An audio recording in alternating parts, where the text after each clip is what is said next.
From Studio A in Elder Hall, the studio production company presents The All-Nighter with Aaron Alberding, co-host Eric Stoff. Tonight's guests are Julian and Kyle Miller, Marissa Bauer and Derek Smith, and the house band Three Guys we found to play for free. And here's your host, Aaron Alberding.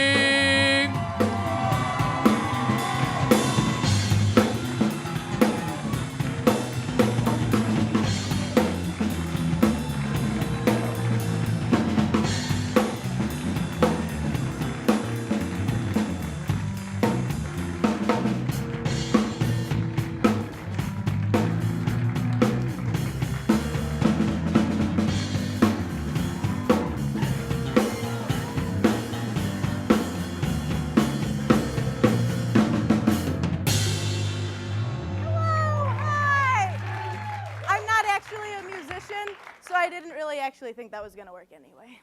Anyway, welcome to the All-Nighter. I'm Aaron Alberding, your host, and if I'm talking really funny, I apologize. I wore my retainers last night for the first time in ever, and my teeth just feel so uncomfortable right now. So bear with me. Anyway, there are some pretty weird holidays out there, like Tell-a-Lie Day, and whether or not you knew that was real, it's probably because it is better known as William J. Clinton Day. Clinton jokes just never get old, do they? Anyway, on to better news. The sun has melted, the snow has melted, and the sun is out, which is great, but looks can really be deceiving, actually. I was taking a drive on the bypass, and the streets are incredibly dangerous. That wasn't a pothole that swallowed my car. That was a crater that my car just went into. I believe it. Didn't you fall off your bike into one of those? Yeah, but I was wearing my helmet, so we're all good. Safety first, Aaron. Safety first. Do you guys remember that meteor that hit Russia not too long ago? I'm pretty sure a piece of that just broke off and hit right where my car was. Anyway, on to better news. Dinosaurs might not be extinct for long. Think of all your favorite extinct animals like the dodo, the saber-toothed tiger, good Tom Cruise movies, all of those things. Well, they're back. Actually, they will be back. They might be back. They might be Fingers back. crossed. Really, the question is, why would you want to bring them back? Did nobody learn anything from Jurassic Park? It's really horrifying. It's a terrible movie. Terrifying, not terrible. Scientists actually think they can reverse the extinction process and bring back all those cuddly, snuggly animals like the woolly mammoth, my favorite. And I don't actually know how you do that. How do you bring back an animal? If you watch Jurassic Park, it's pretty simple. Jeff Goldblum and the guy who played Newman from Seinfeld, right? They'll get a mosquito out of some amber, extract DNA. Good. I'm sure that's real. Anyway, that's really real. Apparently, they're supposed to only bring back the useful animals, but how on God's green earth is a woolly mammoth useful? Where do you put a woolly mammoth? Genetically modified woolly mammoth you could use as a lap animal. Pet it. I don't think you can pet a woolly mammoth. If they're giant, just get a really big cage. I don't think that's healthy for them. Woolly mammoths can't stay in cages. Really, it depends on your definition of useful. Useful, like cuddly, snuggly, not in a cage. Yeah. That's my definition. But what happens? What happens if we get all these animals back and we don't know how to take care of them? I don't know. That's why I'm hoping they don't come back. You have guests from the Humane Society tonight, right? Correct. These are questions for them. These are questions for them. Experts. Oh, experts. You know what should be extinct? What? One Direction. That was really, really hurtful. Their songs have taught me so much. Live while we're young. That taught me how to live while I was young, because apparently you can't live while you're old.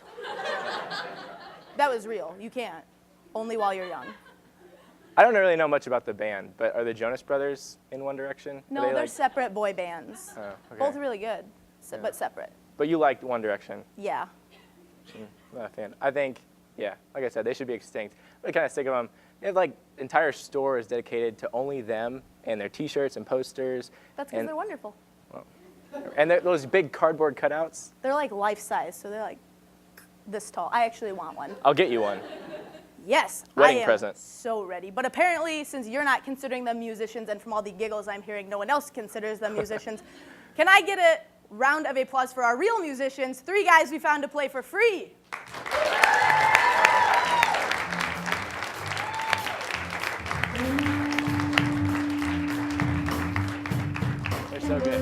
so good. I'm really impressed. They're like my favorite band for free anyway. Anyway, on tonight's show, we have important members of the community. Apparently I can't read. We have the Miller brothers with us and Marissa and Derek from the Humane Society. Perhaps they're bringing me my next pet. Woolly mammoth. Not the woolly mammoth. But can we just take a moment here, because I would like to be as serious as possible, because this is a really big deal to me. Sure.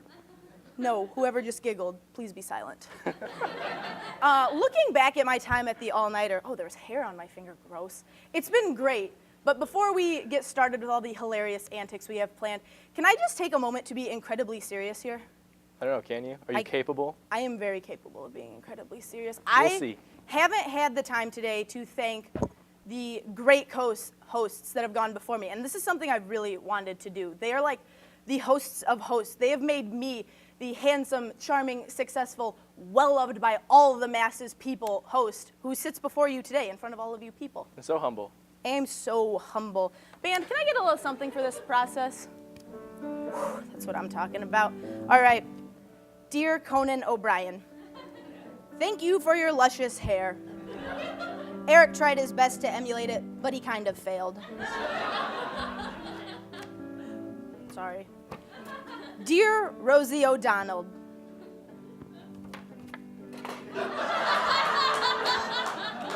yikes.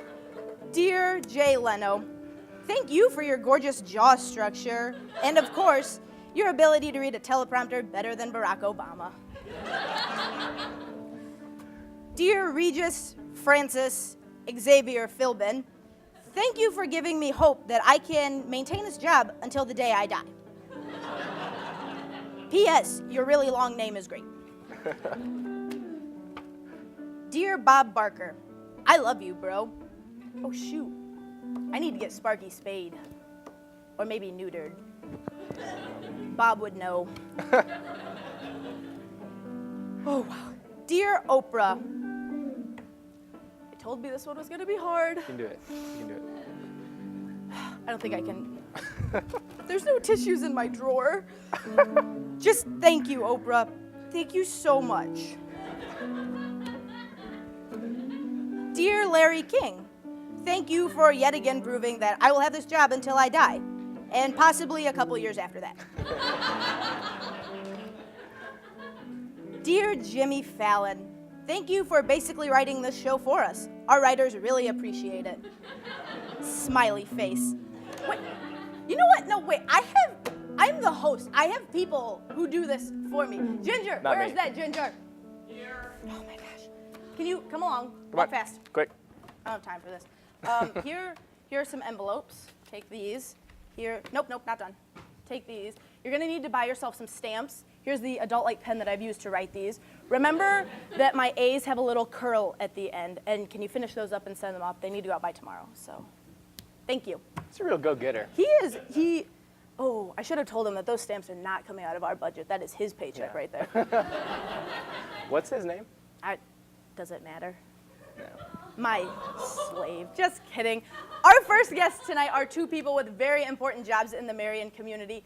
They have a very unique connection to the Marion Fire Department. Can I get a warm round of applause for the dynamic duo? This is Kyle and Julian Miller.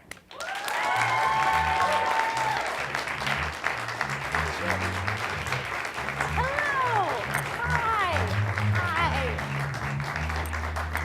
I'm so glad you both are here, because now Eric doesn't get to sit up here. So thank you. He was cool. I liked him. Oh, Eric, you have a guy. fan. Sweet. Yay. Great guy. Okay, so I am told that one of you works with the fire department. You work with the fire department, and you work with youth. Is that correct? You're a I work youth with the pastor? church. Yes, ma'am. Okay, so those are very different jobs. How did you get started in your respective fields?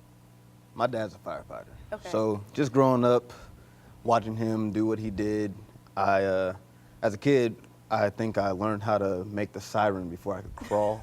Wow, that's talent. It was, and then I'm always crawling around. Wherever I was crawling, I was rolling little fire trucks around the living room. So it just grew on to me, and when the opportunity came, I jumped on it. You jumped on it. Absolutely. So your dad's a firefighter, and you chose a very different path from firefighting. How did that happen? Well, actually, it's kind of a funny story. I I was always supposed to be a firefighter. I mean, that's been kind of the family tradition, so if you say. But I don't know, just I guess for me growing up, I was always on stage, and I was always presenting myself to people and, you know, trying to be the light in people's lives. And so it just came to the point to where ministry was something that not so much of something that I can do, but what I should be doing, and just walking with the youth and just teaching them, you know, the glory of God and what it means to walk within His grace on a daily basis. So just growing up a little differently, and the relationships I built, so it was pretty sweet.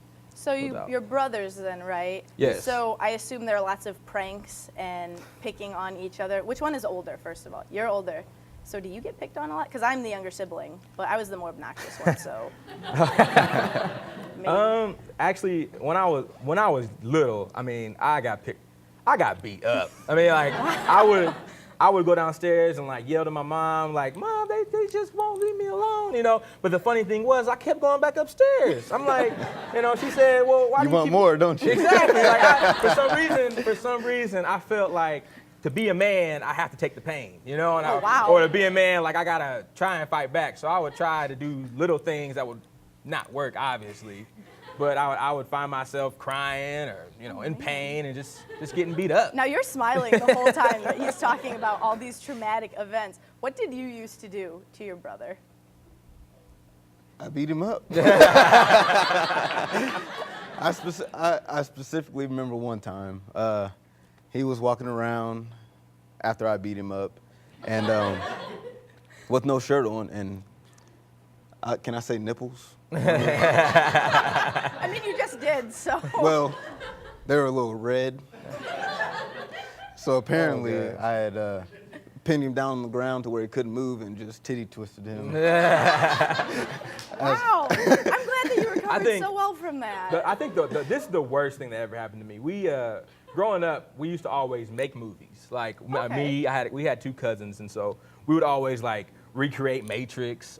We made the Toy Story once, like with my action figures. It was pretty sweet. That is incredible. Sweet. But I remember one time we were watching Bruce Lee. I don't know if anybody knows Bruce Lee, but he's like one of the greatest fighters in the world. And there's this part where like he's beating up one of the guys, and so me and my brother are reacting it. You know, we're sitting there, we're fighting, like psh, psh, psh, making all the sounds and everything. But he took karate, and I was just kind of like, you know, whatever. He's not really gonna kick me. Like, and so like we're in this moment where like I'm in like a daze, you know, I'm sitting there, and like he's just in there, he's like, because like Bruce Lee like powers up, you know, he's powering up. He's getting ready to take it out on him. He's powering up, so he powers up, and then bow, kicks me right in the face. And so I fall out. I'm out for like, I don't know, maybe 4 minutes. I didn't know what to do. And he's just sitting there like, shh, don't cry, don't tell mama, don't cry, it's okay, it's okay. Don't tell mom. Don't tell mom, that's it. So I woke up, you know, a few minutes later, and I was cool, and everything was fine. Well, I'm glad that you recovered from that. I'm glad hopefully you're not as mean to him. Thank you both for coming in. I love hearing all these stories. And I love what you guys both do because I'm not good at either of that. So thank you for being here. Thank you. When we return, we will have Marissa and Derek from the Humane Society and my future four-legged friend. Don't go anywhere. All right. Thank you guys.